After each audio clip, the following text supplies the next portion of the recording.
My name is Neil Carter, and you're listening to the Godless and Dixie podcast. For more thoughts about the challenges facing a former evangelical still living in a highly religious environment, visit godlessanddixie.com.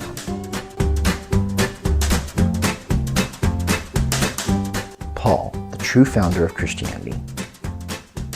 When I was in college, I used to get so perturbed by my Bible professors because they all seemed so annoyingly liberal. It was a shock to my system since I grew up Southern Baptist, and since the school I was attending was a Baptist college as well. Our religion professors were far more liberal than any of the students, most of whom had chosen this college precisely because they wanted a conservative Christian education. Our English professors were practically fundies compared to our Bible professors, and at first I thought that owed mostly to an interesting quirk in our denominational history. Back in the late 70s and early 80s, theological conservatives in the Southern Baptist Convention organized themselves and flushed out the bulk of their seminary faculties because they felt so many of them had drifted too far leftward, assimilating neo-Orthodox theology into their curriculum. The ousted professors didn't have anywhere else to turn, so they sought out teaching positions at the undergraduate level, finding therein a more welcoming environment in which they could ply their trade. This is at least part of why the religion faculty at a conservative Baptist college could look far more liberal than any other department at an otherwise textbook evangelical school. But time and experience have shown me that there is another reason my religion professors were so much more liberal than all us preacher boys looking to earn our credentials before climbing into the pulpit. It turns out that anyone who takes up the formal study of the Bible will soon learn that things are not as they were told by the people they trusted. There is this sweet spot of biblical studiousness wherein you love it just enough to learn a lot about the world of the Bible, but not so much that you begin to figure out how much of it really doesn't add up. The Gospels in particular begin to fall apart if you look at them too closely. Any student of antiquity who learns to use the tools of his trade, like form criticism, source criticism, textual criticism, and redaction, etc., will soon discover layers of development within the text of the Bible that tell a different story from the one they learned growing up in church. Our pastors and our professors did their best to shield us from the conclusions they drew, but they did so accompanied by pangs of conscience which almost certainly drove them to drink. Maybe this is why so many theologians like to meet at pubs. They need the alcohol to dampen their critical thinking skills so that they can forget about all the angst they live with as professional theologians. One of the first things you learn as a serious student of the Bible is that, strictly speaking, Jesus wasn't the founder of the Christian religion. That honor belongs to the Apostle Paul. But let's backtrack a little bit and talk about the Gospels first. Who wrote the Gospels, and when? Jesus never wrote anything. He may not have even known how to write. It appears he may have learned to read or else to recite from memory while standing in front of a scroll, but learning to write was a completely different skill set. Most students in the time and setting in which Jesus grew up learned through oral tradition, by listening and repeating what they heard. They learned to commit long stories, poems, and sermons to memory so that they could recite them upon demand. Most of them never learned how to read, and as best we can tell, Jesus only knew how to speak Aramaic. The same goes for pretty much every one of Jesus' chosen disciples. They were mostly fishermen from a backwater corner of an empire that mostly forgot they existed, and almost certainly none of them knew how to read or write. They wouldn't have known how to speak Greek beyond a few catchphrases you might need to know when you go to the market in a large city. This is one of the many reasons we believe that none of them were responsible for writing the Gospels that today bear their names, none of which were written in Aramaic. About that though, who exactly was Mark anyway? Do you know? Does anybody? Was he anyone who mattered in the story of Jesus at all? Source criticism informs us, no matter who employs it, conservative or liberal or anything in between, that Mark's Gospel was most likely the first one to be written. It also tells us that the other Gospels used this Gospel as a primary source for their own, including the one which commonly bears the name of Matthew, who was one of the original 12 disciples. Mind you, Matthew's Gospel never clearly claims to have been written by him, but believers today are certain beyond a shadow of a doubt that in the process of writing his Gospel, this man, who was among the original followers of Jesus, utterly depended on the testimony of a guy of whom we know nothing at all, and who almost certainly was not among the people who followed Jesus during his ministry. Doesn't that strike you as odd? Why would one of the original 12 depend so heavily on the record of a person who appears to have only shown up on the scene many years after the death of Jesus? The longest of the synoptic Gospels bears the name of Luke, who we are told was a travel companion to the Apostle Paul. But why is he telling us about what Jesus said and did? Was he even around during any of that? Not according to the Bible. Luke doesn't show up anywhere in the Gospels, or even in the chronicle of the early church that's attributed to him. We are only told by Paul that Luke was a physician who accompanied him on his travels. That's interesting. And later church tradition concluded that the good doctor must have been the one who wrote the third Gospel as well as the Acts of the Apostles. The truth is, we really don't know who wrote either of those books. And don't even get me started on the fourth Gospel, the one that bears the name of John, despite his never being named as the author. someone went and figured out that 92% of the fourth gospel is unique among the gospel material. In that version of the story, Jesus speaks in long, thematically organized prose instead of short, pithy aphorisms like he does in the other gospels. Most scholars believe this gospel wasn't written until many decades after the death of Jesus. And while it's by far the most literary of the four gospels, for that same reason, we should read it with the greatest skepticism of them all, given the amount of editorializing that clearly went into its composition.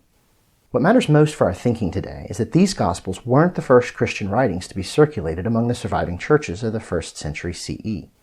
Decades before there were any Gospels compiled, the Apostle Paul wrote letters to churches that he founded, and those letters give us a fascinating window into the earliest formation of Christian theology.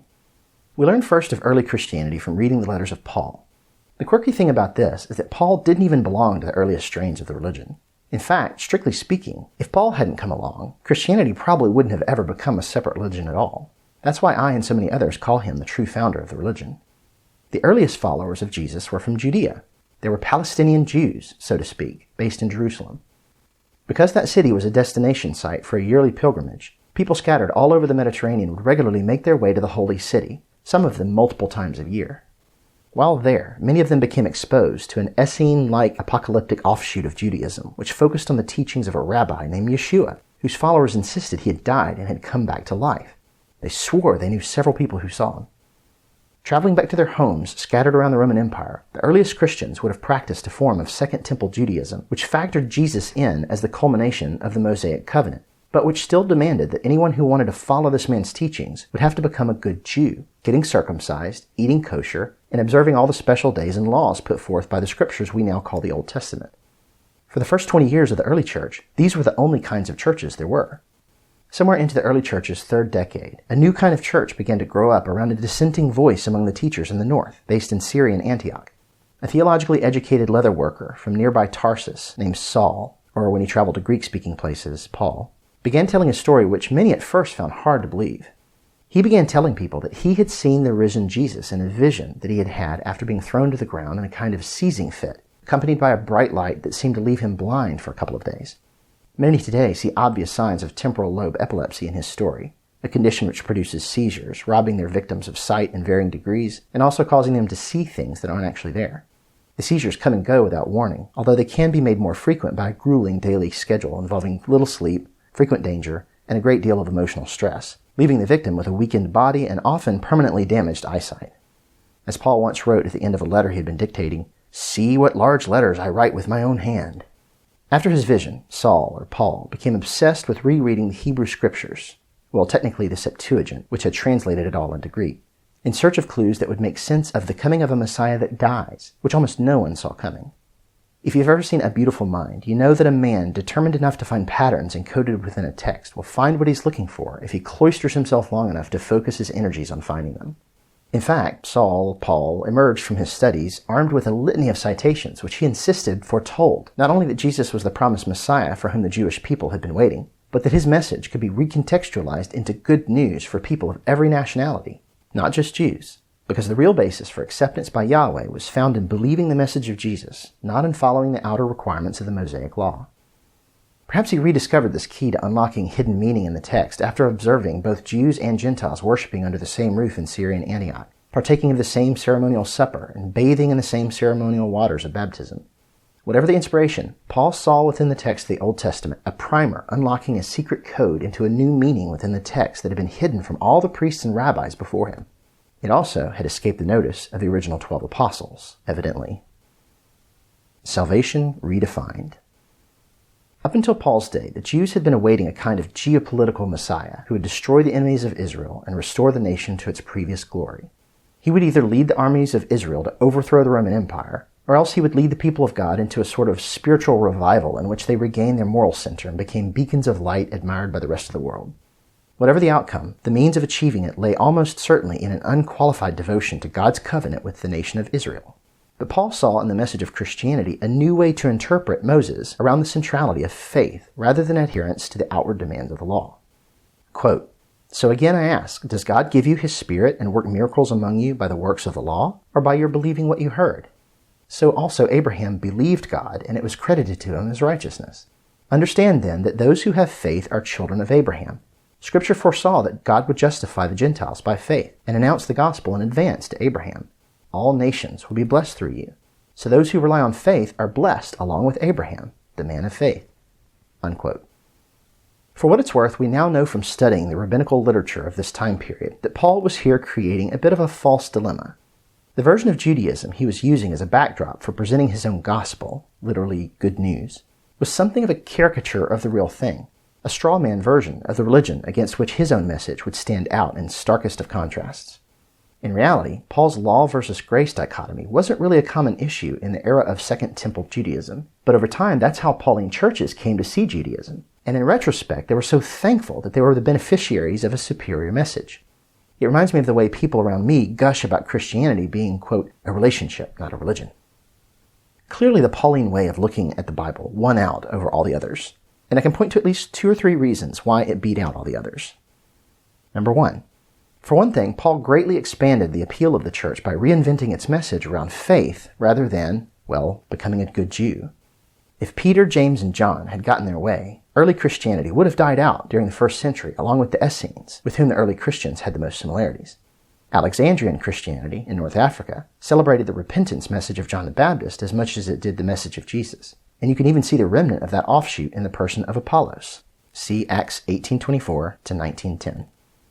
By reimagining the message of the church around faith rather than observing kosher laws, Sabbath, and circumcision, Paul made Christianity an international religion, one which could be received and practiced by people from any nationality in the world. That was frankly a brilliant innovation, and the man deserves credit for that. Number 2. For another thing, Paul worked feverishly to plant as many churches in as many places as he could, spreading his message all over Asia Minor, Greece, and eventually to Rome.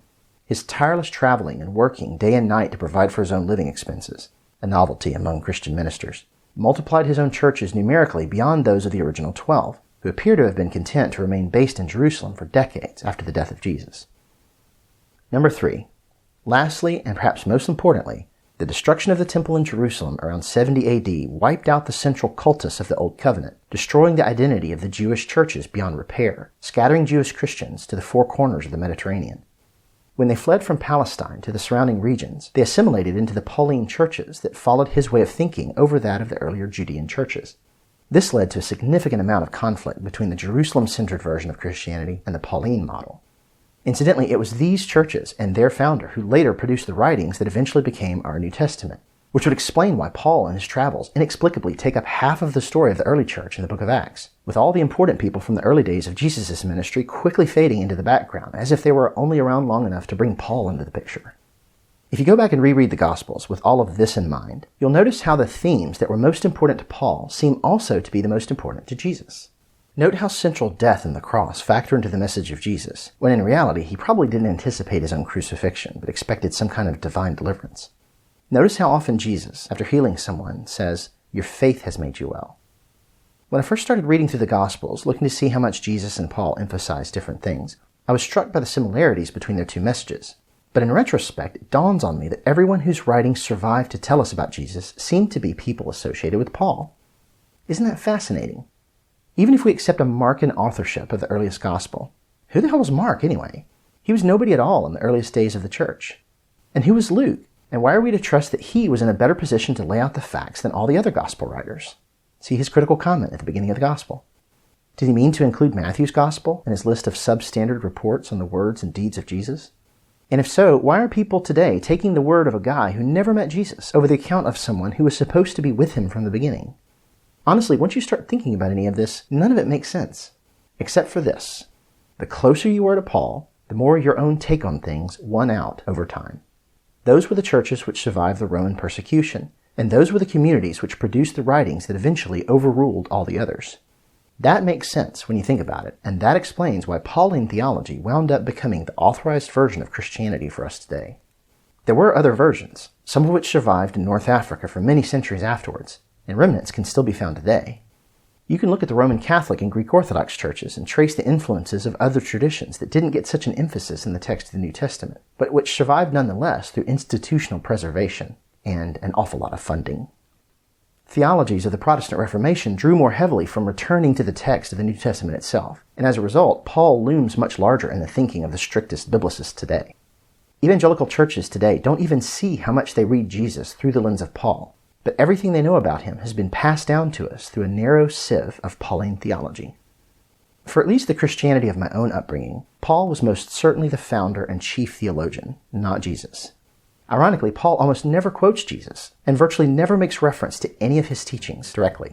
Instead, what we find is that whenever we do read what Jesus was supposed to have said, it tells us a lot more about Paul and his own thoughts than it does about the thoughts of Jesus.